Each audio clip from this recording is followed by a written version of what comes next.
Well, good evening. I will call the Missoula City Council meeting of September 20th, 2021 to order. I will note for the record that we are conducting this meeting via Zoom webinar, as we have been for these many months now. Those instructions for participating are on the website and have been presented prior to the start of this meeting. And we'll use the webinar or telephone to take comment this evening. I will note also for the record that all council members are present this evening, except for Mr. Von Lossberg, Mr. Ramos, Ms. Anderson, and Mr. Contos. And with that, pardon me, we'll move on to our approval of minutes. If there are no objections, those will stand approved.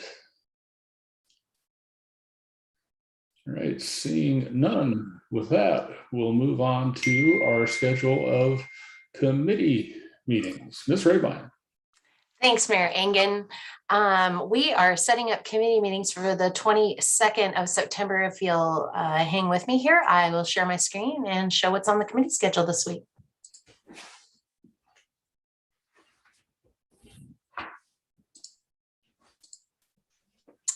Okay, I'll make it just a little bit bigger so folks watching at home with tinier TVs will be able to see it. So all of these meetings are being held via Zoom webinar, just like this meeting tonight on September 22nd. In order to access, well, let's go over the schedule first. Committee of the Whole is meeting from 9 o'clock to 9:40. They have an update scheduled. The Public Works Committee will meet from 9:55 in the morning till 10:25. They're going to consider some reappointments for a board and a resolution regarding distribution of some transportation funding from the state. The Administration and Finance Committee will meet from 10:40 till noon. They have contracts that they're taking up. And some reimbursement resolutions. And like I said, all those meetings are being held via Zoom webinar.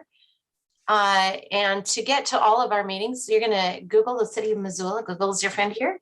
And the City of Missoula will be right at the top of your search results. And you'll come here to our page.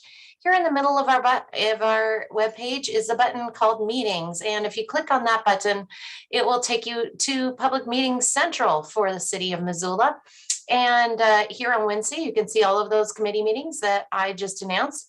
And if you'd like to attend any of them, you can click on the one that you would like to go to. This is the Committee of the Whole. And you can either join, look at the agenda in an HTML or a PDF. And then right here at the top of the agenda, you see all of the logistics. You can attend by computer by clicking the Join the Meeting link, calling in via a cell phone or via a landline. You're going to need this webinar ID and possibly a password. Remember that you need to press *9 to raise your hand in order to be recognized for public comment. If you don't want to participate in the meeting, but you want to watch it, you can always live stream it on our website. There's a link here to get to that, or you can stream it on our YouTube channel, or you can always watch us on MCAT Spectrum Cable channel number 190. And thank you, Ms. Rabine. Any changes to the committee schedule this evening? All right, seeing none, we'll move on to the public comment portion of our agenda. This is your opportunity to comment on items not elsewhere on the agenda this evening. And if you would, please keep your comments to around 3 minutes. Mr. Larson. Hello, City Council. This is Matt Larson, Ward 3. I am coming to you live from the great political outpost known as Flippers Bar and Casino. Here at Flippers, we're a little concerned about transparency having to do with the police shootings, and we'd like to show and have the city council please read the guest column from the Missoulian dated September 16th, entitled "More Transparency Needed in Police Shootings." We've had 10 police shootings in Missoula since 2015. We have a new police chief who was brought in from the outside and not promoted from within in order to clean up our police squad, I believe. And we also have some open complaints against MPD, given the fact that they are not using their body cameras. So there's just a lot of problems here that it would be very helpful to the citizens of Missoula if the city council members would actually do something to provide equitable justice for those in their community.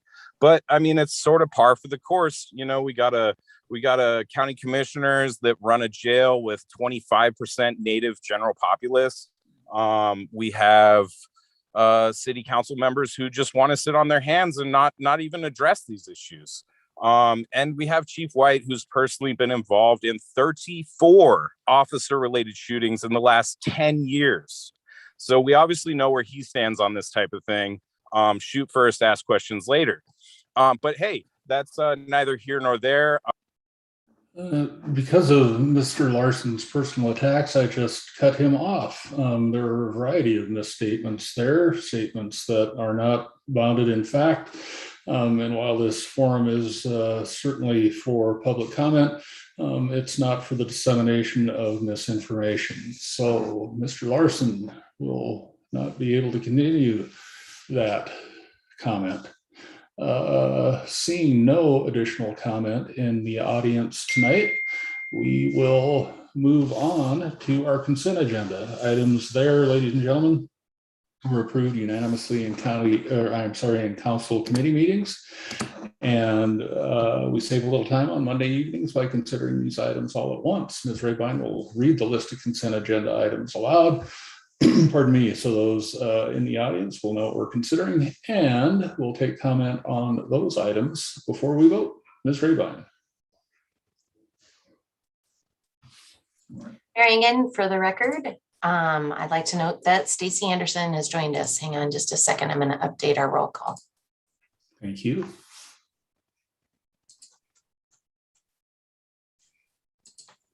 All right, and now I'll share my screen and show what is on this consent agenda. So tonight's consent agenda has, I think, 7 items, if I remember correctly.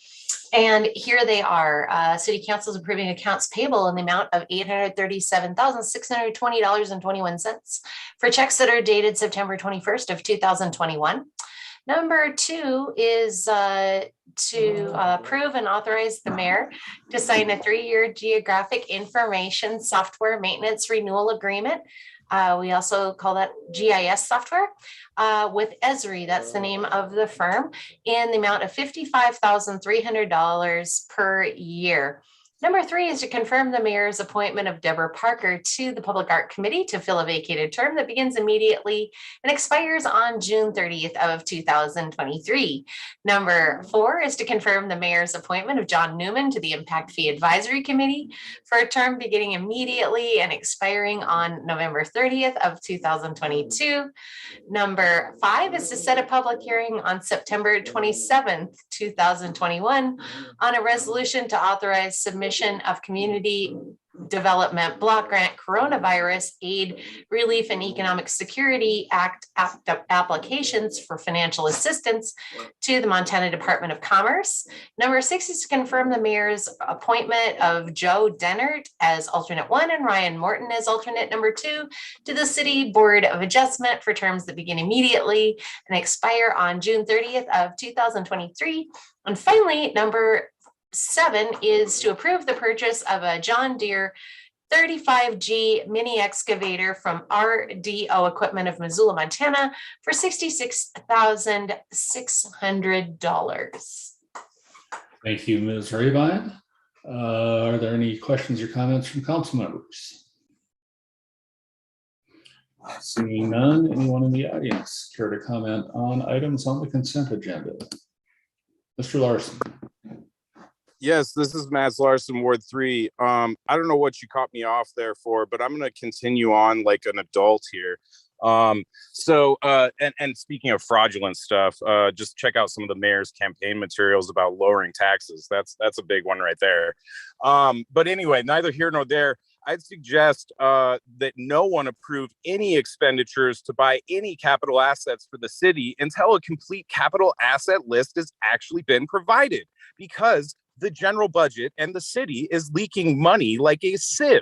So it does not make any sense to buy anything more until the city actually knows what it actually owns. But I mean, it's just par for the course here. It's just like a circus. I don't even know what to say. And seeing no additional comment this evening, we'll have a roll call vote.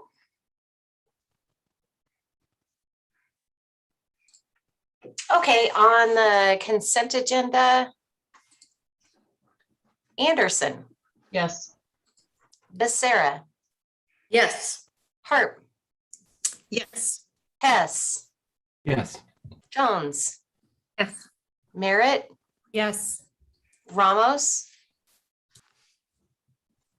Oh, I'm sorry, Ramos is gone. Cheryl, Yes.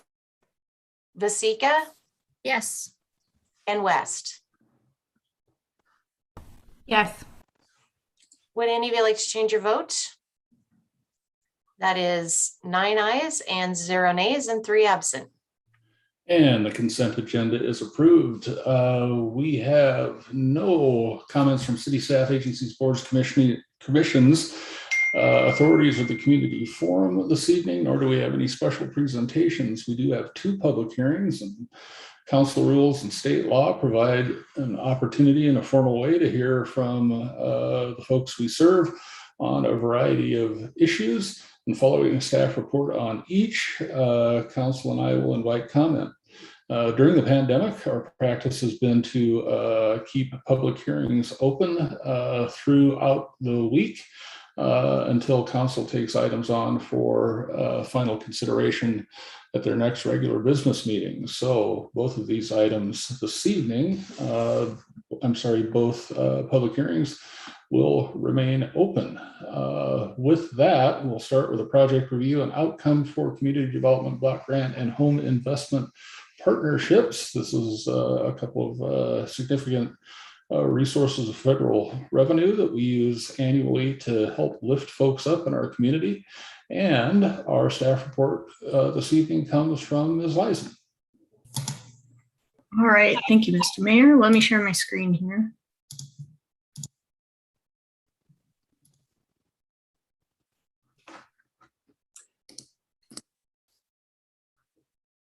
Okay, thank you. And I'm Karen Gasvoda. I'm a grants administrator with the city's Community Planning Development and Innovation, along with Kendra Lissum and Deputy Director Montana James.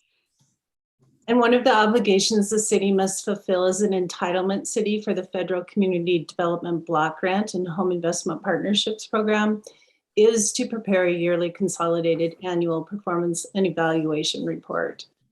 Each program year runs from July 1st through June 30th, and we are here today to present our end of the year report for our program year 2020 CAPER. And as a reminder, these are federal funds that do not come out of the city's budget. Each year, the city receives federal funds from the Department of Housing and Urban Development.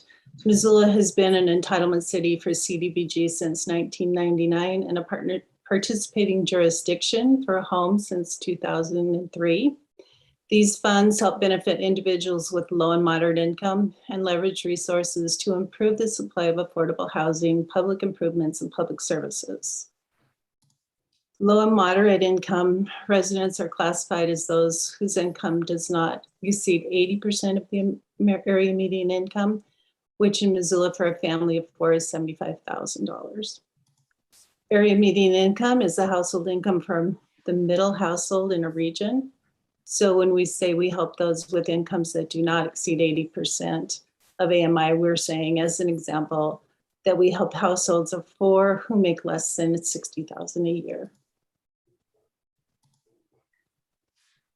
The CAPER is our chance to tell the story of what we accomplished using our federal funds over the past year. We report accomplishments in connection not only to our annual goals as outlined in our annual action plan, but also in relation to the larger goals we set as in our consolidated plan, which is published every 5 years. Program year 2020 was the second year of our 2019 through 2023 consolidated plan. Our CAPER is the culmination of a 16-month process that begins with applications for funding. As mentioned, the applications we ultimately choose must align with community goals, consolidated plan goals, and housing policy goals. Once the program year begins on July 1st, the progress we make towards these goals are reported through the CAPER.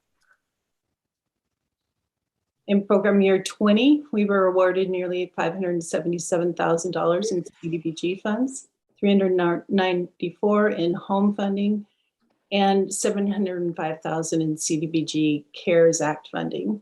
With those funds, including any program income we received from past projects, we were able to fund a total of 12 projects.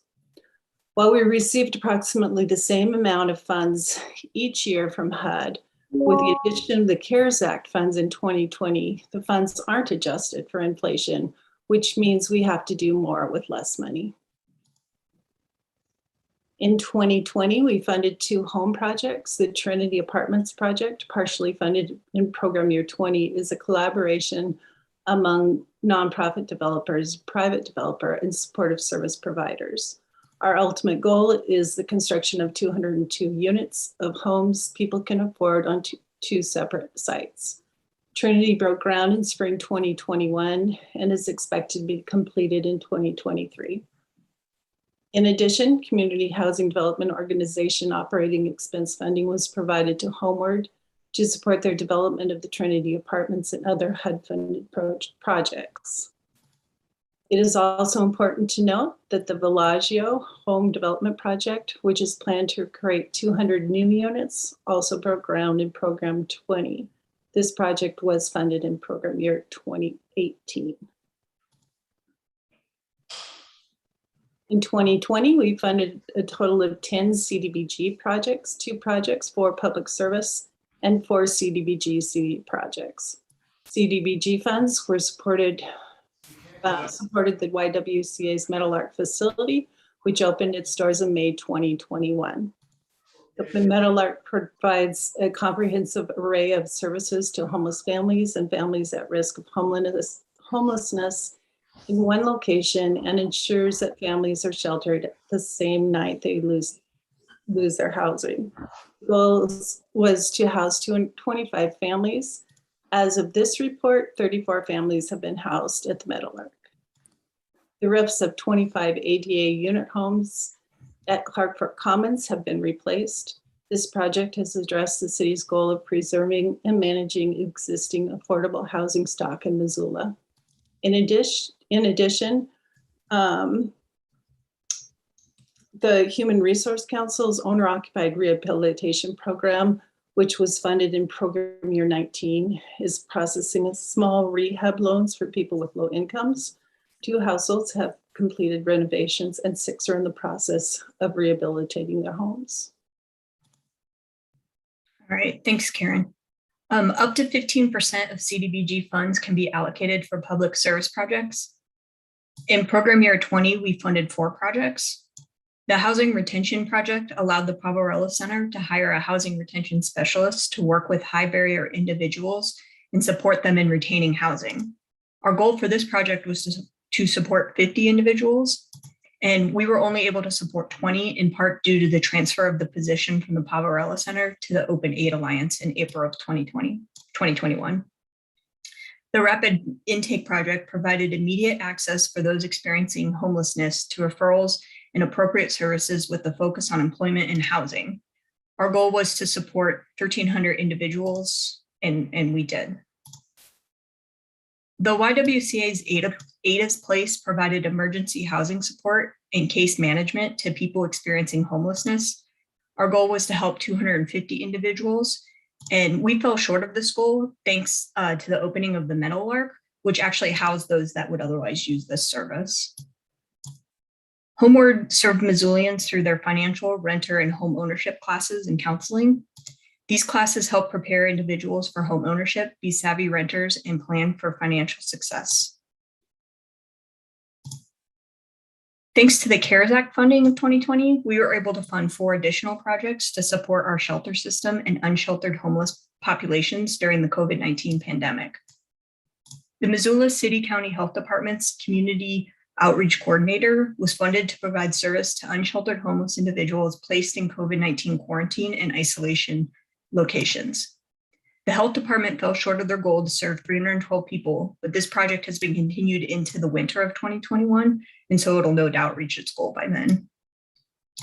The increase in the number of individuals experiencing unsheltered homelessness not only proves the serious impact of COVID-19 on the Missoula community, it also shows how important the COVID-19 Homeless Outreach Project, or CHOP, is in supporting those who are unsheltered.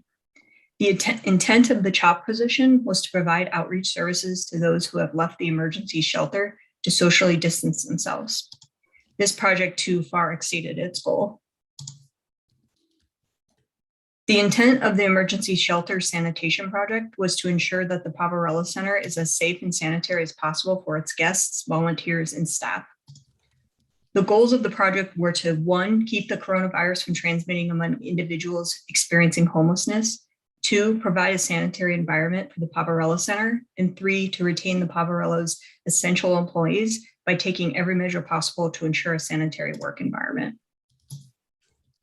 The Emergency Winter Shelter Project provided safe, expanded shelter capacity to Missoula's unhoused population during the harsh winter months. From its opening on November 1st, 2020, the Emergency Winter Shelter was fully staffed 24 hours a day, 7 days a week. Beginning in April, the shelter went down to operating 12 hours a day, providing a place to sleep for those who would otherwise experience unsheltered homelessness. This project also exceeded its goal. These projects will have long-lasting impacts for our community, and you can see here an overview of the outcomes. And then if you're interested in commenting on our CAPER, please go to engagemissoula.com until September 27th, or you can email Karen or myself at the email addresses listed here. Thank you. And thank you both.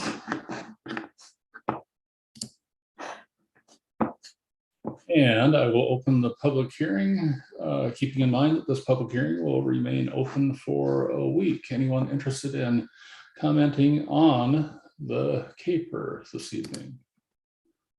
Mr. Larson. Hi, this is Matt Larson, Ward 3. Thank you for allowing me to speak again. I would urge everyone not to comment on Engage Missoula because, as I've found, the comments are only aggregated every 7 days from Engage Missoula to the actual recipients they're supposed to go to. But that's just been my experience over months and months and months.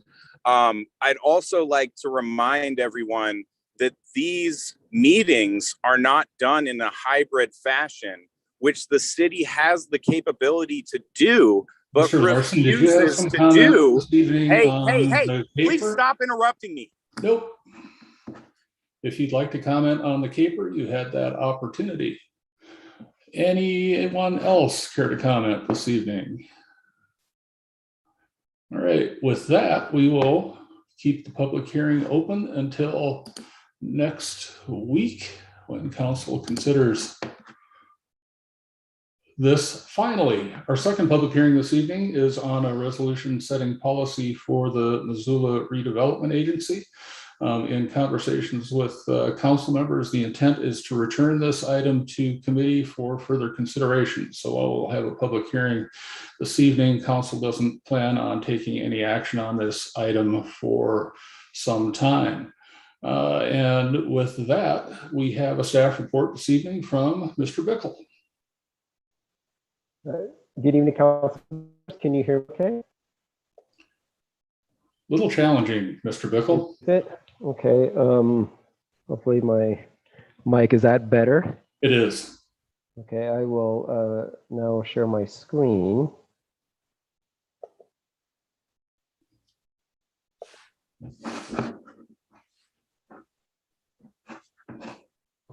And are you seeing the presentation? We are. Well, we're seeing a blank screen at the moment. Now we see it. Very good. Okay.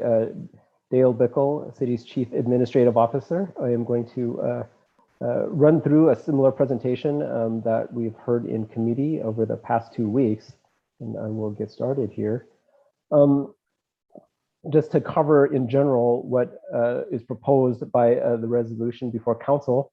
The first issue area is to ensure there's an appropriate balance between resources that are available in our urban renewal districts versus the operating revenues needed to support all the local taxing jurisdictions. And what the proposal in the resolution does is provides a limitation on the amount of tax increment based on percentage of the incremental value versus citywide taxable value.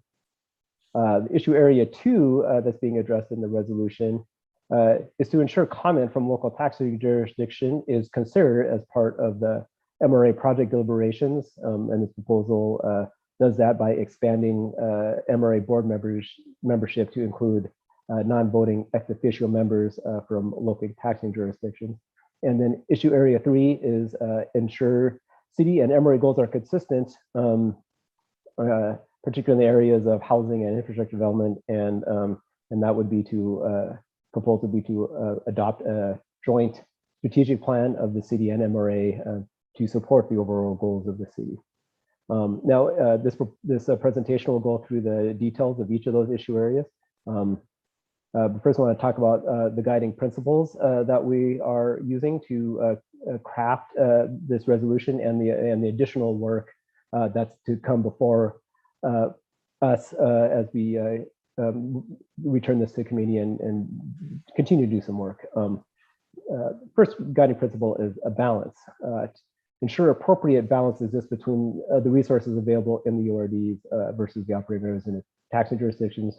Talked about that, but just to make sure that that balance is appropriate, make sure it is predictable, that we have a system that provides MRA predictability on the scale and timing of remittances under such a resolution, and that the city and other local governments can predict and plan for revenues that might come from MRA or other projects that MRA might be funding.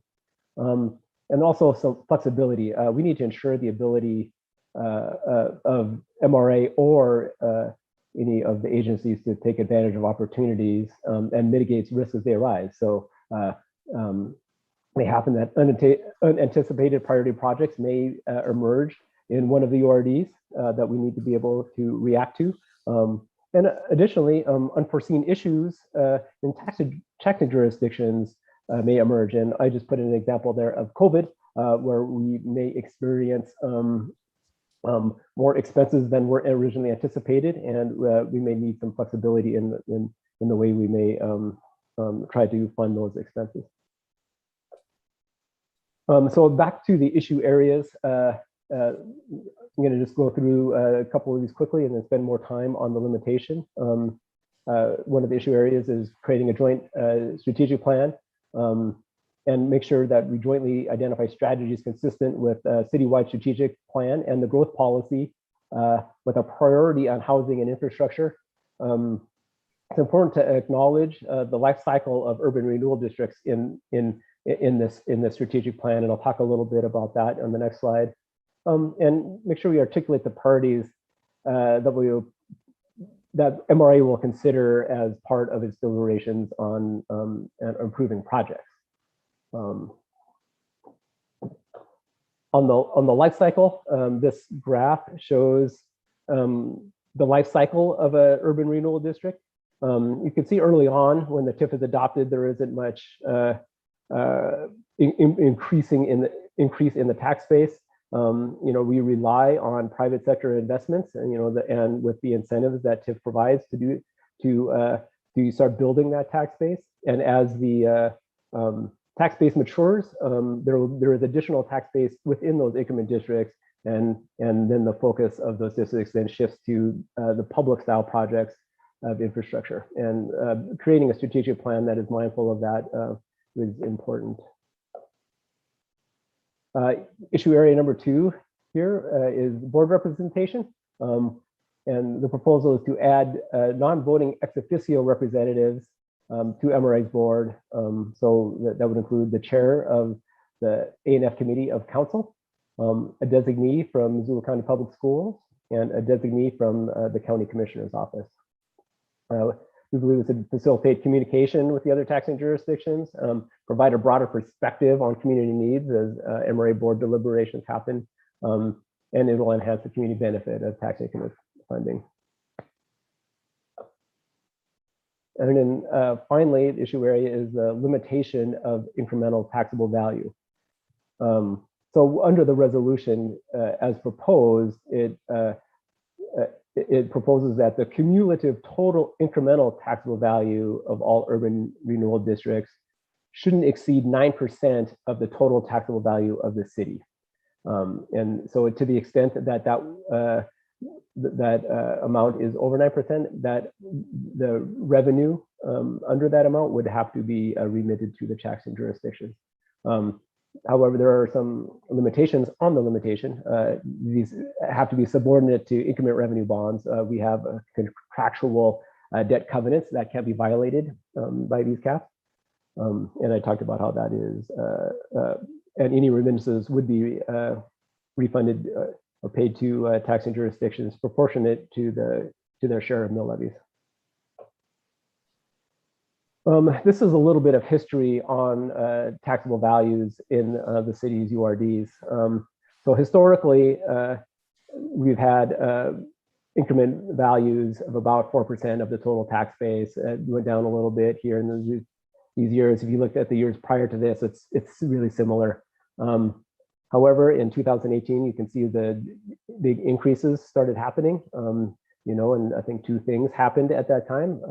The real estate market in Missoula and in Montana started getting really hot, and we started seeing more rapidly rising property values and more new construction. And also, it was also the implementation of a 2-year reappraisal cycle that started at the state. Prior to that, it was a 6-year reappraisal cycle, and those values were phased in. Now it's a 2-year reappraisal cycle, and all of the value is placed in on the first year. So I think both of those things have contributed to this rapidly growing tax base. It happens outside of the URDs as well as inside, but as you can see, the increase inside the URDs is growing quite a bit faster than outside of the urban renewal districts. This shows a bit of the scale of the increases. So you can see as the yellow or tannish represents the total tax base, the incremental value is in green, and you can see it starting to increase at the bottom. And so still, while green, it's still not a big portion of the tax base, but that green bar is growing. Also, is our two previous remittances that have happened in recent history. In 2020 and in 2019, in these amounts, both of those remittances returned approximately $750,000 to the city general fund. And this is just an example of the growth in value between the TIF districts and the normal tax base. It's hard to see because of the smaller piece of the pie that our district is, that the increases there, but this attempts to show that divergence. Looking specifically at the tax increment districts, this shows over time the changes in the values of the districts. You can see particularly URD2 and URD3 are most mature districts, and those districts that are later in its life cycles make up most of the incremental value in our URDs today. Pure city comparisons, I think it's important to note how Missoula does compared to its peers in other cities. You can see Missoula and Butte Silverbow have the highest percentage of taxable value in increment districts, and I think a lot of that relates to that Missoula and Butte have used tax increment financing for a long time, and some of these other communities are fairly new to it, particularly Helena and Bozeman. It's just a little bit of the mechanics on how our remittance works. presuming a 9%, presuming a 9% limitation, MRA will look at the amount of the remittance required and determine, has the flexibility to determine based on criteria such as these on where that remittance should come from. And it would tend to come from districts with more capacity later in the life cycle, such as URD 3. Again, state law requires remittances that are proportional to each taxing jurisdiction's mill levies. And here's an estimated cost as proposed. If 1% remittance, that is, if 1% of the incremental value over the limitation, over the tax increment limitation would cost, the total remittance would be about 1.6 million per 1%. And the city's pro rata share of that would be about 429,000. Again, this is another pie chart of the urban renewal districts and where the value is today. This is FY22. You can see URD 3 and 2, the most mature districts, are the ones with the most taxable value. Next part, I'm going to talk a little bit about how the remittances would both affect MRA and the city, particularly city general fund. So this first scenario I'll discuss is just what a potential remittances looks like, just driven only by potential new projects. And so working closely with Ellen Buchanan at MRA, we estimated taxable value of known high priority city projects that we anticipate being completed in the next 2 to 4 years. So Riverfront Triangle, very large project, potential taxable value of 2.2 million. And then Scott Street area housing projects, the Scott Street housing project, the city is partnering with Rivara on, and some of the other known housing projects that MRA is supporting, brings on another $520,000. So a total of about 2.8 million in new taxable value.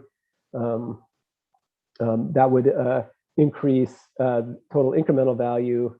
This is assuming that everything else is frozen. Total incremental value goes to about 18 million and almost 178 million in total.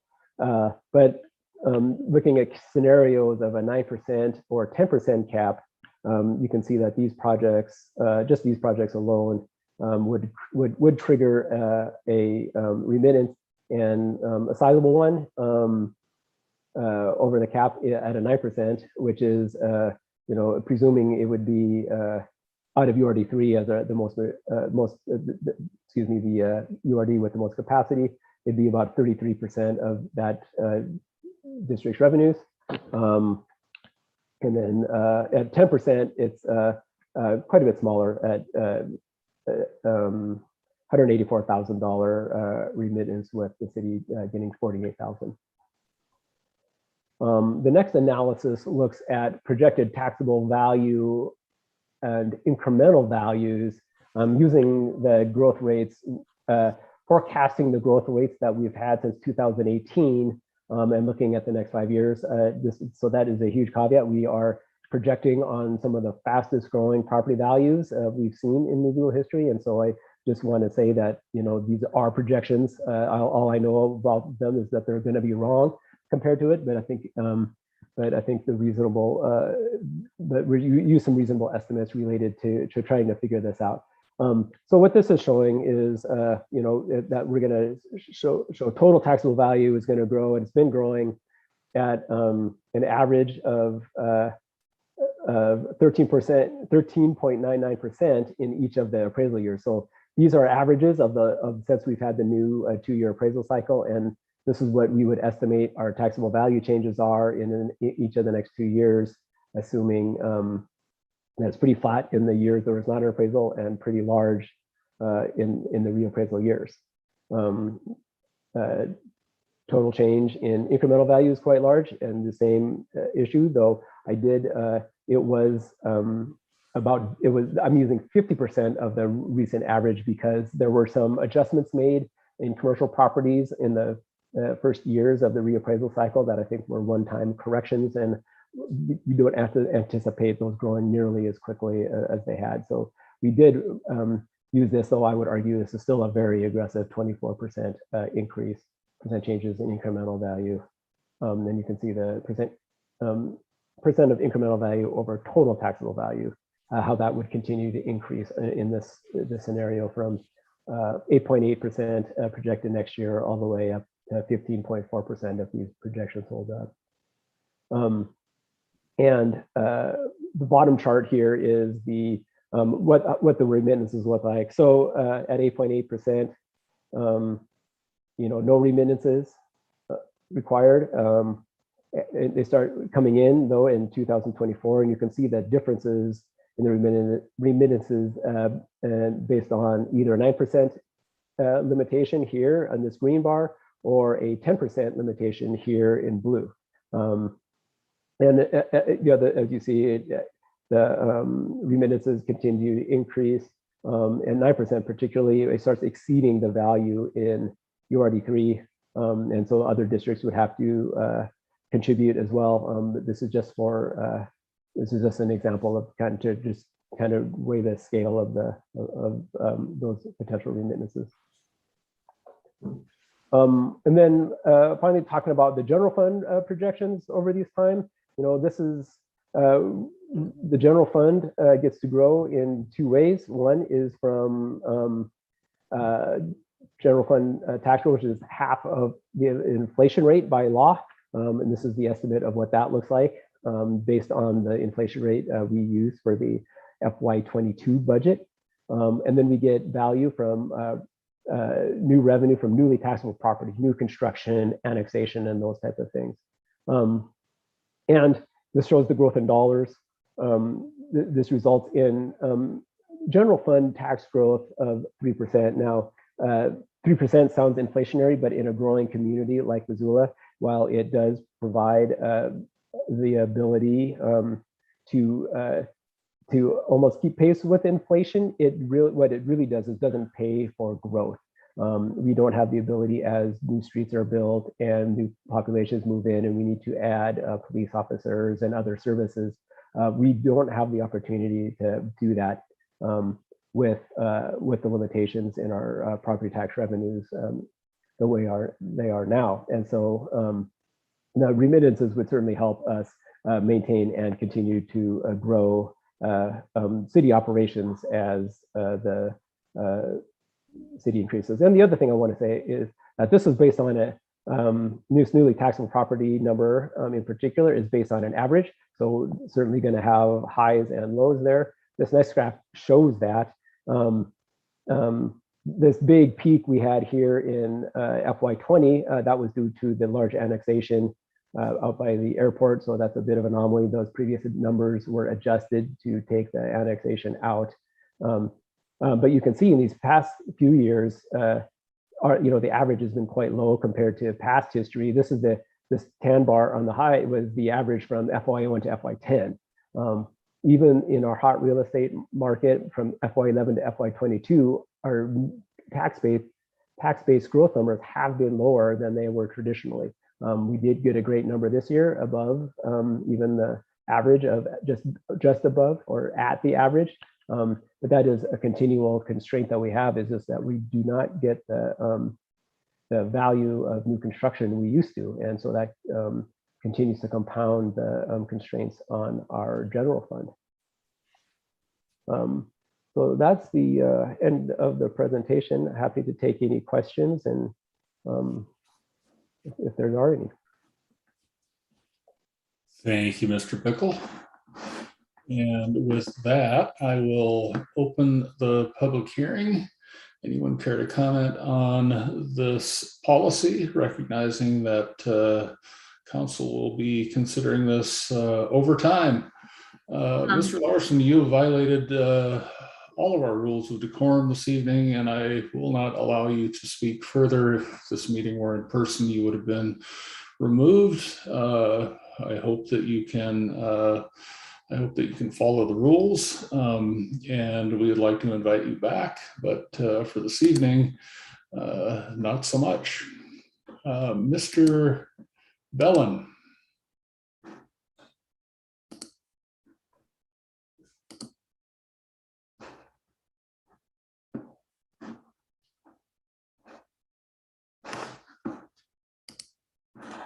Mr. Bell? Looks like you're muted.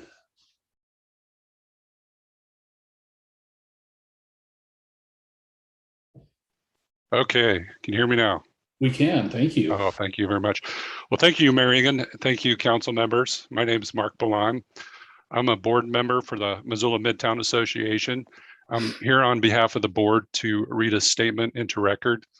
I believe you were provided with a copy of it, and so I'll just get right to it. So, statement to the Missoula City Council regarding the resolution to set MRA policy. The Missoula Midtown Association works to provide resources and information related to the success and growth of healthy business community and to enhance the quality of life and quality of place for visitors and residents alike in Missoula's vibrant commercial and residential district along the Brook Street corridor in Midtown Missoula. Midtown is changing rapidly, and much of the beneficial development of our district utilize Urban Renewal District 3 investment of tax increment finance funds. In the last few years alone, TIF funding has been instrumental in the creation of vital east-west connections, new residential units, bike and pedestrian trail connections, MRL park and infrastructure improvements to support large commercial development, resulting in numerous jobs. Many of our members have been able to improve dated properties with aging or little infrastructure along Brook Street corridor with facade improvement projects, landscaping and sidewalk projects in the public right-of-way because of the ERD3 TIF investments. Furthermore, we have started an 18-month master plan process for Midtown to plan and encourage further redevelopment of this expanding commercial and residential district. All of our work to increase housing density, promote livability, and support businesses and residents in Midtown could be in jeopardy without healthy economic development tool to help us implement the priorities of the finished master plan. Even at this point in the process, we can articulate to council that Midtown needs more east-west connections, affordable housing project adjacent to the MRL park, utility extensions for upcoming housing and commercial development, and the largest and most important project vital to the district, the completion of a decades-long process to reconfigure Brook Street for multimodal transportation and improve traffic for everyone in Missoula County. Missoula Midtown has been waiting for 2 decades for the right moment to redevelop. We have patiently built the increment and laid the groundwork to build so we can have the quality of life that other Missoula neighborhoods have. Our residents need the infrastructure identified that improves health outcomes.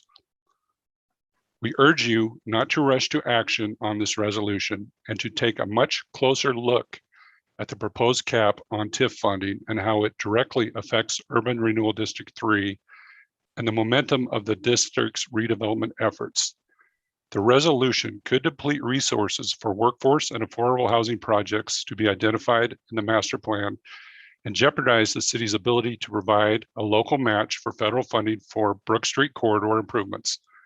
This resolution in its current form will have lasting effects on the future of Midtown, and now is not the time to deprive this district of the one economic development tool we have. Contacts for this statement: Laura Hutchinson, Missoula Midtown Association Board President; Mark Balan, Missoula Midtown Association Past Board President, from MissoulaMidtown.com. Thank you, and I will be available if there are any questions. Thank you, Mr. Balan. I apologize for having mispronounced your name for many years, and I won't make that mistake again. Seeing no additional commenters this evening among our attendees, council members, questions or comments, and Ms. Jones. Thank you. I just wanted to give a few brief comments. We've had this in committee several times and we've opened the public hearing tonight, but I did want to reiterate that we're sending it back to committee And it will probably be several weeks before we actually see it in committee, because frankly, it needs some work. I wanted to say that the times that we've had it in committee, we've actually had really good discussions, thoughtful questions, thoughtful comment, including tonight. And all of that has helped to help us take a really good look at this. And I wanted to also go back to the guiding principles that Dale had put up on the screen and just say those again, because that's the goal here. The first one was to strike a balance between resources between the URDs and the operating revenues of the taxing jurisdictions. The second guiding principle is predictability, both for the MRA in planning projects and for the city in predicting and planning for remittances. In the last 4 years, I think there have been 2 remittances that were done, and they were both really after we got the Department of Revenue numbers in and we're finalizing the budget, and it was clear we needed to look at that as a resource. That's pretty reactive instead of proactive. So a big goal of this is to be have more predictability. And I think that that's a good thing for MRA as well as the city and the taxing jurisdictions. And then finally, flexibility is the third item Dale referenced in terms of guiding principles, and having the flexibility for being able to accomplish some of the really big strategic projects that MRA has laid the base for years and for decades. And also being flexible when the city is needing resources for the general fund. So there's a lot of balance here, a lot of competing interests that we are working with. And I think we've gotten a lot of good information in.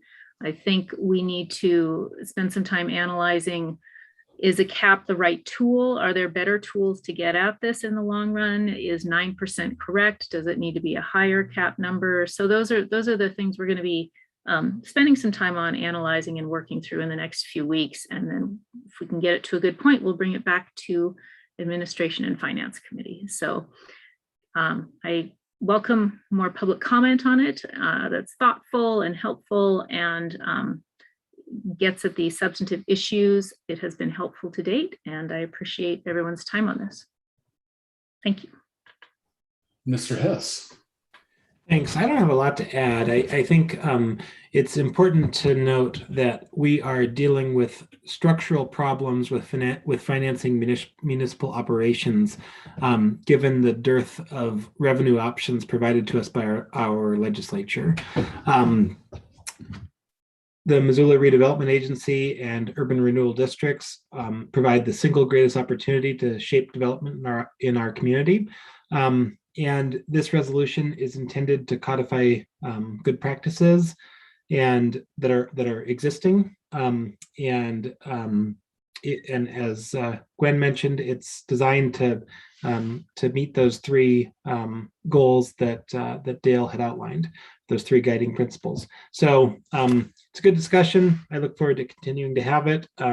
But we need to look into some of the unintended consequences a little further and have this back in weeks or months or however long it takes. Thank you. Thank you, Mr. Hess. Further discussion? Well, for my part, I appreciate that you all are having this conversation. I am an unabashed proponent of urban renewal districts and the tool that is tax increment financing, the work that that tool and the redevelopment agency through its board and through the actions of the Missoula City Council in collaboration with the executive branch of the city of Missoula have done remarkable things over the years, and the investment that we've been able to make using that tool have produced the community that we see today. And in many cases, I believe a lot of what we appreciate very much in the city of Missoula would go missing but for the tool. And as we move forward, I also believe that if we are ever to be in a position, which I think we are, of really making meaningful progress in affordable and workforce housing for our community, that TIF and the urban renewal districts and MRA will play a critical role in that. The Montana legislature has done its best to constrain municipalities just like ours from using this tool to its full effect. This is a tool that the legislature allowed. It's been on the ground and in practice in communities throughout the state. And again, but for a few exceptions, I think has been a remarkable instrument for public good. So I hope, as a function of this conversation, that we don't end up constraining ourselves. There will be lots of folks who are spending time in Helena trying to do that for a variety of reasons, some of which I don't actually even understand. But I would hate for us to be our own worst enemy as we consider how we move forward. I also believe that the balance exists today. And I hope that as council continues its discussion, that it recognizes the balance that I think is in play today. And also the challenges of trying to create predictability in the face of something that I think is fundamentally unpredictable. We make projections and we make our best guesses, but in the moment, the flexibility that we have today allows us to take advantage of the remittance tool when we need to. We don't need that tool every year, and we often don't know that we need that tool until the time is upon us. And that's really the sort of flexibility that I think is inherent in the way we're operating today. And I think we've exercised that flexibility with prudence and good judgment and to good effect. So I appreciate you all thinking about this in a meaningful way, and the work that's gone into the resolution to date. Look forward to further conversations and refinement. But again, I wanted to make it very clear that, at least from my perspective, this tool is indispensable to the city of Missoula and to jurisdictions around the state. And I would urge caution as we consider refinements. I don't have a problem with them, but I sure want them to be the right ones so that we don't end up kicking ourselves at some point. So again, thank you. Public hearing will remain open. Conversation will remain open. And I'm grateful for all of that. We don't have any additional public hearings this evening. We do have an item for final consideration, and that comes from the Land Use and Planning Committee. Mr. Hess. Thanks, Mayor. Apologies while I get to the right screen.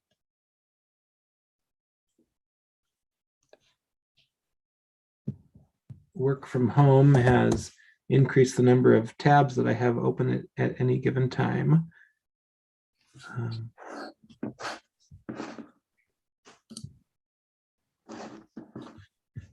All right, I move that we adopt a resolution to annex and incorporate within the boundaries of the city of Missoula 2 parcels of land shown on Exhibit A and England Boulevard right-of-way adjacent, located in the south half of Section 7, Township 13 North, Range 19 West, and zone the property B2-2 Community Business upon annexation based on the findings of fact in the staff report and subject to the recommended conditions of approval. And if I may speak to the motion. Mr. Hess. This is a routine annexation for a parcel that is almost completely surrounded by city land or city or land that is within the city. It will provide needed housing stock, and it will be consistent with the neighborhood character.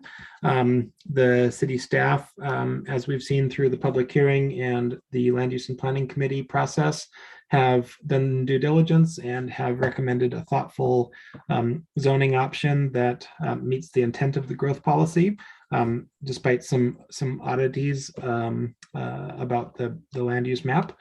So I'm happy to support this. Thanks. Thank you. Is there further discussion on the motion? All right. I'm sorry, Ms. Hart. Sorry, just a little slow to the punch tonight.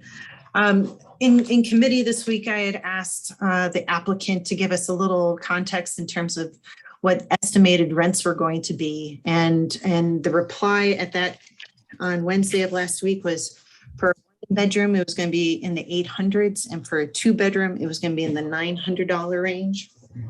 And just so that folks have a pretty good understanding of where that falls, I just want folks to know that that actually falls in between 40 and 80% of AMI for the vast majority of family households that range from 1 to 8. So I'm very much in support of a project like this from the private sector that is trying to do its very best to build some housing that is affordable for a segment of our population. Thank you. Any further discussion? Ms. Becerra?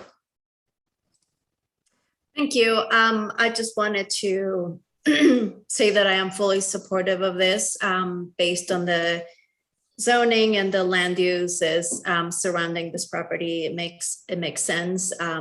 I had raised questions about what this will do to the traffic flow in this area. It's already encumbered by that same the same uses that we see in this area, commercial, now some residential. And I want to thank Caitlin for following up and giving me some answers as to what the future holds in terms of transportation improvements for that area as a part of the Build Grant, as well as some other local infrastructure projects that will be taking place. So at the time of building permit, those will have to be addressed, but I just want to thank you for that extra information. And Ms. West? I just wanted to thank Caitlin for her very thorough explanation of how the designation of B22 was arrived at. I think that having an auto-centric business is definitely, like a car lot, is definitely not the appropriate use for this part of town. And I just really appreciated, the very thoughtful recommendation of the zoning that is recommended. Any further discussion? Seeing none, any attendees care to comment this evening? Seeing none, we'll have a roll call vote. Okay, on the annexation resolution, Becerra, Yes. Harp, Yes. Hess, Yes. Jones, Yes. Merritt, Yes. Cheryl, Yes. Vasika, Yes. West, Yes. Anderson. Yes. Would any of you like to change your vote? That's 9 ayes and 3 absent. And the motion is approved. We have no additional items for final consideration this evening. Communications from the mayor. Folks here and folks in the audience heard last week from our hospitals, healthcare providers, and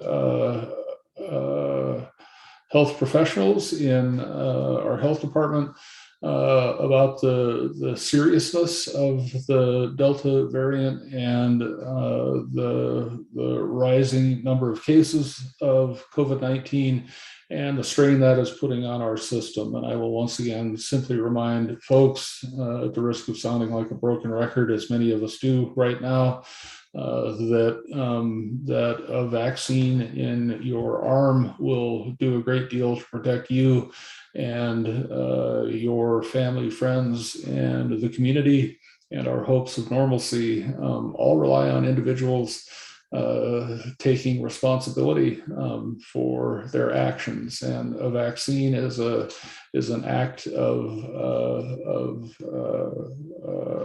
civil service and community building, and wearing a mask and washing your hands and all of those protocols that we've grown exhausted from over time still matter and still make a difference. So I hope that folks are hearing that. I hope that folks are taking this as seriously as we as local leaders are taking it, because it doesn't take much for tragedy to strike. And when hospitals are full and needs are great, we are in trouble. We're doing our best through our work with the state of Montana.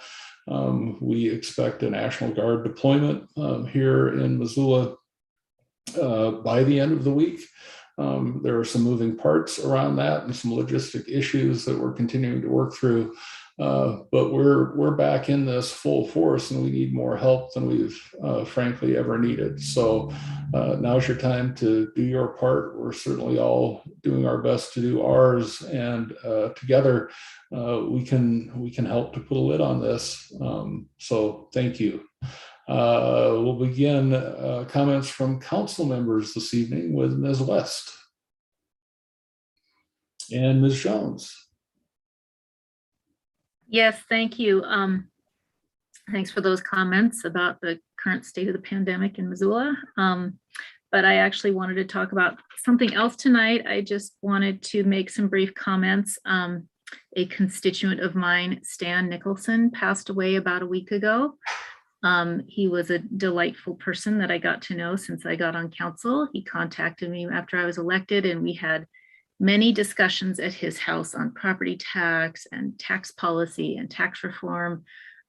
He was just incredibly intelligent and kind and caring and curious. And he just had such a wonderful story. He grew up in Missoula. He went to Paxson Elementary School and University of Montana, and then got a PhD in economics at Duke University, and wound up working abroad in Nigeria for USAID, worked at the Brookings Institute, and was a director of the Fulbright program in Washington, DC. And then he was a vice president at Colby College. And then he and his wife, Colleen, returned to Missoula for retirement. So I was so lucky to have gotten to know him the last few years. He was a wonderful part of our Missoula fabric, and we will miss him. Thank you, Ms. Jones. Ms. Merritt. I just want to express my support for all of our medical professionals who are working so hard in these conditions, and to reiterate what the mayor just said, by getting vaccinated if you're able, and wearing masks and staying home again if you're able to do that. We talked at the very beginning of this pandemic about flattening the curve, and there's never been a time that it's more important to try and do that. Our hospital staff have expressed repeatedly how exhausted and overwhelmed they are, and the best thing that we can do for them is to stay healthy. And the ways to do that are to get vaccinated, wear your masks, and stay home if you can. Thank you, Ms. Merritt. Ms. Cheryl. Thanks. I'm going to be a little bit of a broken record too. I appreciate your comments, Mayor. I wanted to add to that currently all of the Idaho hospitals are at crisis standards. That is a big deal, because when you talk about diversion, that means you're sending patients back and forth to hospitals. We continue to break records of hospitalizations. I believe we were at 50 today. And the average age of those hospitalized is now 45 to 50-year-olds. During the height of the pandemic, well, I guess maybe we're at the height of the pandemic, hopefully.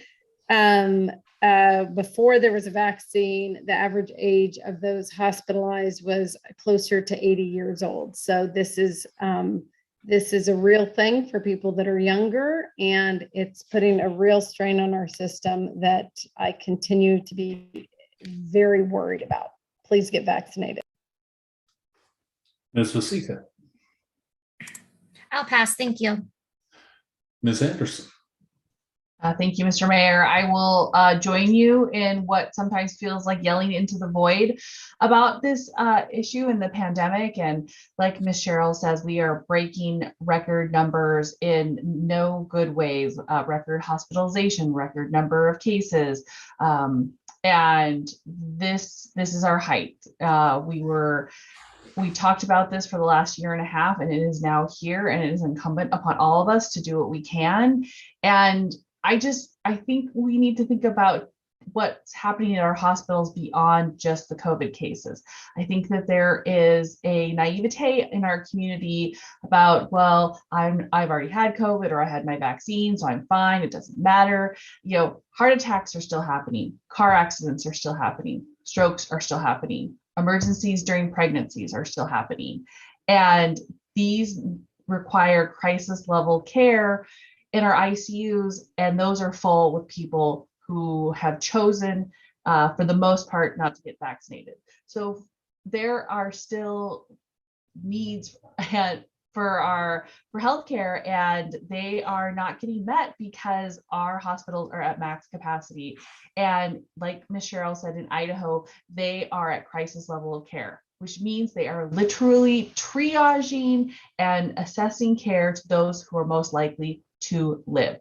Everyone's not getting the same level of care. They're not getting the level of care the hospitals and the staff were all trained to be able to provide, because there is not the resources, there's not the capacity, there's not the beds.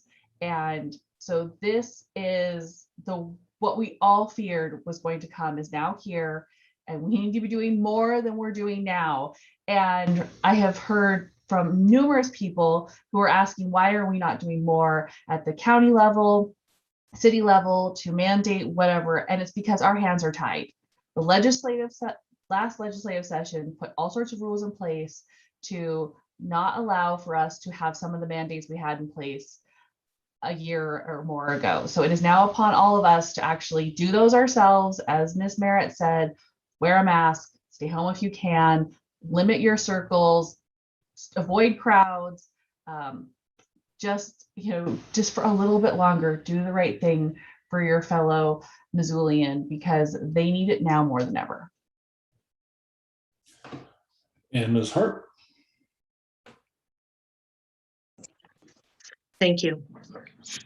I wanted to give my condolences to Colleen Nicholson. As Gwen mentioned before, Stan left us about a week ago. One of the things that he also did, in amongst that huge litany, that list that you gave, Gwen, was he spent the better part of 2 years traveling around the state of Montana in the 80s to really talk to the various different communities and talk about what we could be doing differently about taxation. And I learned a lot from that man. He gave me a book recommendation called A Fine Mess by T.R. Reid. It's a book that I think really could be a really great template for how we could do things better, not just complain about how our tax system is, but actually pivot and actually do something about it. So Colleen, my heart's with you. I too will talk about vaccines tonight, like I did last week. And I got to thinking about what I said last week, and I figure I just continue on a little bit. I look at vaccines sometimes as almost like the easy button for addressing this particular pandemic. So here are the other things I wish there was a vaccine for that I would gladly take. One for depression, anxiety, inferior anterior cruciate ligaments, which are found in your knees, cancer, dementia, poverty, strokes, cases of the OLD or old age, heart attacks. I would love to find a vaccine for potholes and traffic, or even just to remember my passwords, or even just a little bit of self-righteousness. But the reality is that there are vaccines for those things. They are there for the kinds of conditions that are caused by viruses such as polio, smallpox, measles, mumps, rubella, rabies, cholera, hepatitis A, B, typhoid, and encephalitis, and anthrax. And we have an opportunity, folks, to actually do something that is very low cost and has a tremendous amount of personal responsibility to one another. And I think about in the Missoulian this week, they did a really great story on Nathaniel and Blake Kaiser, 32 and 30-year-olds who have a 14-month-old and she's pregnant. And the story of what it takes, the toll this disease takes on people who are in their finest health, the 2.5 months of recovery, the time lost at work, the time lost caring for other things that go on in life, or just plain out being fearful of what is yet to come, or losing a spouse, or losing a parent. These are things that can be easily solved if we step up and do the right thing. And I know I said this all in tongue in cheek with trying to get a vaccine for all of our classic ills of our society, but really this is something that we can do so very easily. Think about it and really think about who you can affect in a positive way and do your part. Thank you. Ms. Becerra. Thank you. I have not asked people to get vaccinated in the past, I don't think, but this time I am, please, asking that you do it if you can. Do it for the little ones. They are the future of this community. They cannot get vaccinated. Do it for those who are immunocompromised. And finally, do it for all the healthcare providers. They are struggling. And I think this is the time to get it done.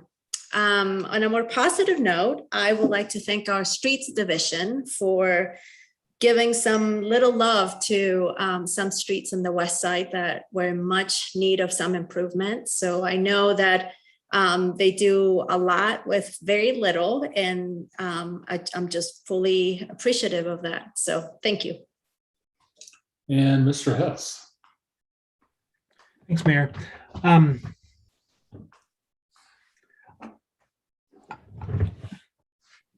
I was just thinking about what I could even say about vaccines. I wonder if anything that I could say could have an impact based on the fact that there have been so many people saying so many things for so long. And we remain in a society where science doesn't rule the day, and common sense doesn't rule the day, and conspiracy theory does. So I guess I'll leave it at that. I hope that that logic and science and pleas from public health professionals ultimately do rule the day, but it's not what we've seen, and it's a real sad state of affairs. Thank you. And thank you all. We'll move on to committee reports, and items here weren't approved unanimously in council committees. The chairperson of each of these committees will make a motion reflecting that committee's interests, and we'll invite comment on these items before we vote as well. Our first committee report this evening comes from the Land Use and Planning Committee. And this is a marijuana land use regulation revision white paper. And Mr. Hess. Thank you, Mayor. This motion is to direct the Community Development, Planning and Innovation staff to prepare an ordinance amending Title 20, the City of Missoula Zoning Code, in alignment with the white paper attached to the agenda, House Bill 701, MCA 16, Title 16, Chapter 12, on land use regulation, and to set a public hearing process with a November 1st, 2021 public hearing at the Planning Board and November 15th public hearing at the City Council. And if I can speak to the motion briefly. Mr. Hess. So as you all know, the voters approved adult use marijuana in 2020. The legislature subsequently passed House Bill 701 that modified some of the voter approved rules. And this is an effort to create a zoning code that recognizes the voter's intent and addresses with a light touch issues around health and safety and nuisance that are best addressed in a zoning code. And so this just kicks off that process. There will be lots of opportunity for public involvement. This is an initial attempt to create some regulations that, again, hopefully honor the voters' intent and provide some sideboards. The zoning code will be back before us in a few months, and will be available, or will hopefully be adopted in time to go into effect by the first of the year. Thanks. Thank you, Mr. Hess. Is there discussion on the motion? Ms. Wasika. Thanks. I am not going to support this motion tonight. As I discussed on Wednesday, I have a problem with the requirement of having the frosted windows. And then there was talk about having frosted windows not only on marijuana shops, but for other shops as well in the future. I don't think the government should dictate how private businesses, how they protect their customers or how they protect their product, whether it be jewelry, watches, silver, guns, or marijuana in this instance. I don't think that should be up to the government, so therefore I will not be supporting that this evening. Further discussion on the motion to set a public hearing. All right, seeing none, we have one attendee remaining. And seeing no hands raised for public comment on the item, I would suggest that you might consider creating a new chapter here and calling it Title 420, but that's just me. Sorry, I couldn't resist on an otherwise heavy evening, ladies and gentlemen. With that, we'll have a roll call vote. Okay, on the amendments to Title 20, Harp. Yes. Hess. Yes. Jones. Yes. Merritt. Marty, I'm sorry, just to be clear, this is not on the amendments, but on to set a public hearing. Correct. It's actually to direct staff to draft an ordinance and then sets hearings far into the future. Yes. Okay, thank you. Yes. Thank you. Cheryl. Yes. Vasika. No. West. Yes. Anderson. Yes. And Becerra. Yes. Would any of you like to change your vote? That's 8 ayes and 1 nay. And the motion is approved. We have Point of order, Mayor. I'm sorry. I'm sorry, the motion said November 1st, which is a Monday for the planning board hearing. Planning board typically meets on Tuesdays, so I just wanted to note that for the record and maybe clarify that the planning board, the staff can set the planning board hearing as appropriate. Yeah, without objection. Done. All right, our next reports come from the Public Works Committee. Ms. Becerra.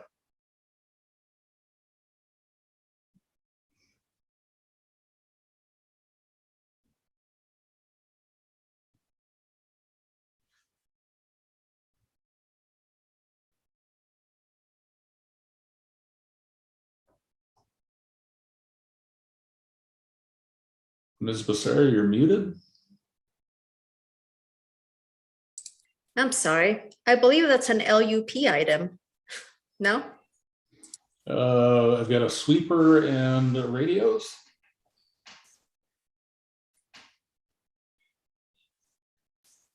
Oh, I'm sorry. Mr. Hess, is your hand raised or just is that a remainder?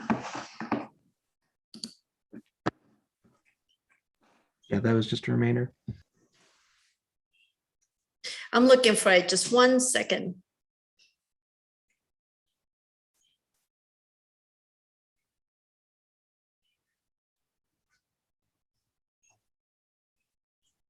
I am not finding it on my, Ms. Becerra could make the motion to approve the purchase of a Boucher City Yes. Cat V20 sweeper from Butcher Municipal of Mooresville, North Carolina for $165,464. Would you like to make that motion, Ms. Becerra? I would very much so. Thank you, Mayor. You're welcome, and that motion is in order. Is there discussion on the motion?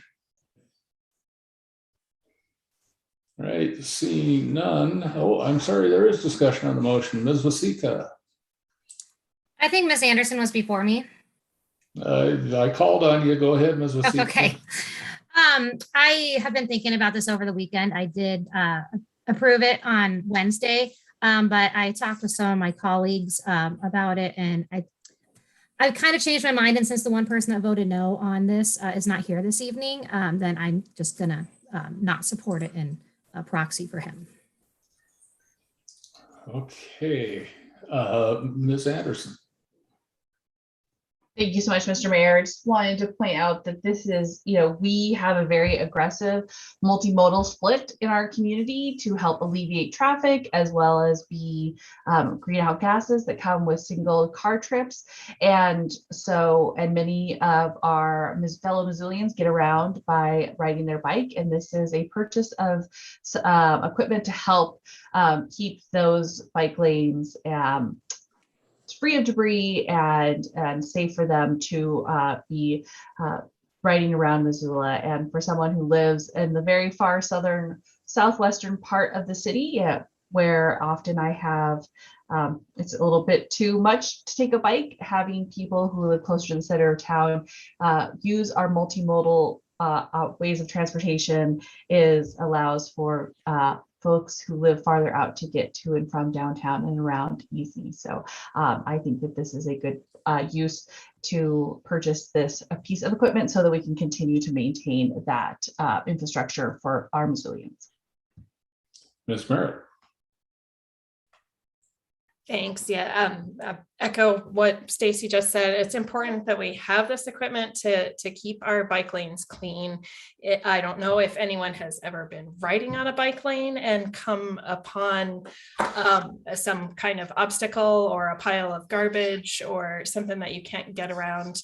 And you are often met with you make a snap decision. And I've been both on a bike or in a car and seen that happen, and a bicycle swerves out into traffic, and that is just dangerous. So this is something that is it's not an inexpensive piece of equipment. It is going to get used to a great degree, and that it's important that we take care of all parts of the infrastructure that we create in our town. Mr. Contos did express concerns about this in committee, and he and I have had some discussions about why we have a complete streets policy, and just the items that Ms. Anderson mentioned of our aggressive mode split goals, which is to get more people walking and biking and using public transportation. And those things have so many benefits to us. And so this is important on just all of those levels. And so I fully support it, and I wish that everyone would. Ms. Cheryl. I don't have much more to add than my colleagues that are also supporting this, other than we need to keep our streets safe for cyclists. We need to keep our city clean. And this is a no-brainer as far as our multimodal goals. Ms. Hart. Thanks. For all the folks in our community that choose to drive to and from their places of work or faith or schools or grocery store, what this particular purchase allows us to do is help those of us who want to be able to do that by bike or by walking. And when I think about how expensive it is to build a street and then maintain those streets, this is like one of the simplest and inexpensive ways that we could possibly reduce traffic congestion. That Having this kind of equipment clears those pathways, which allow more and more people to feel safer to be able to ride their bikes. As a person who has actually experienced hitting a pothole that was covered up by leaf debris and then flying over her handlebars and spraining wrists, it's one of a really simple thing that can improve more people riding their bikes and therefore reduce our costs of maintaining our streets for everybody who needs to be able to drive. So I am in full support. Ms. Becerra. Thank you. I did find my items on the agenda, but I also wanted to express my support for this. I think it's an important piece of the puzzle here as we continue to grow west. Our build grant will be able to help us put some of the infrastructure down, and it's important that we have the right tools to maintain those that infrastructure so that we can provide safe alternative ways of moving people around town. So fully supportive of it. And seeing no additional discussion and no attendees in the audience to comment, we will have a roll call vote. Okay, on the sweeper, Hess, Yes. Jones, Yes. Merritt, Yes. Cheryl, Yes. Vasika, No. West, Yes. Anderson, Yes. Becerra, Yes. and Hart. Yes. Would anybody like to change your vote? That's 8 ayes and 1 nay. And the purchase is approved. Ms. Becerra. Okay, I recommend the city council approve and authorize the mayor to sign a purchase agreement with Motorola for mobile radios at cost not to exceed $1,972,794. Thank you. And that motion is in order. Is there discussion on the motion? Ms. Anderson. Thank you so much, Mr. Mayor. This is an important piece of infrastructure to keep our police and fire safe and allow them the tool they need to communicate not only with dispatch, with each other. Missoula is continuing to grow out and up, and the current infrastructure that we have is out of date, and it puts not only our first responders at risk, but also the greater public at risk. There needs to be a large overhaul of our our telecommunications within police and fire, and this is the first step towards this. This is also something that we're doing in conjunction with the county, and by authorizing this purchase agreement, we actually are able to take advantage of some pretty significant savings that Motorola is offering to us because we're able to buy all at once. So this is definitely a critical piece that is needed. It is hard to come up with the funds right off the bat out of the general fund for a $1.9 million expenditure like this. And so it is something that's being bonded against, but this is this is just like buying a critical piece of equipment for your home. And I do believe, and the police chief, I see Chief White is on and can correct me if I'm wrong, but we're being offered a 0% interest for this. Either Mr. Bickle or Mr. White can correct that if I have that information wrong. But just like when you buy a big piece for your home, and you sometimes have to buy it in and take a bit of debt for it, this is a critical component to keep our first responders safe as well as the greater community safe. And so I am definitely in support of this. And Ms. Vasika. Like I spoke last week, I agree with everything that Ms. Anderson said. I just really disagree with going into debt for it. If I can remember correctly, I might be mistaking this with a separate item, but I believe that this was approved in the budget, but just wasn't funded. Correct me if I'm wrong, if I'm mistaking that with a different thing. But therefore, just because I disagree with the funding mechanism, I will be voting no. Further discussion on the motion? Seeing none, we have no attendees to provide comment. We'll have a roll call vote. Okay, on the motion to approve the radios, Jones, Yes. Merritt, Yes. Cheryl, Yes. Vasika, No.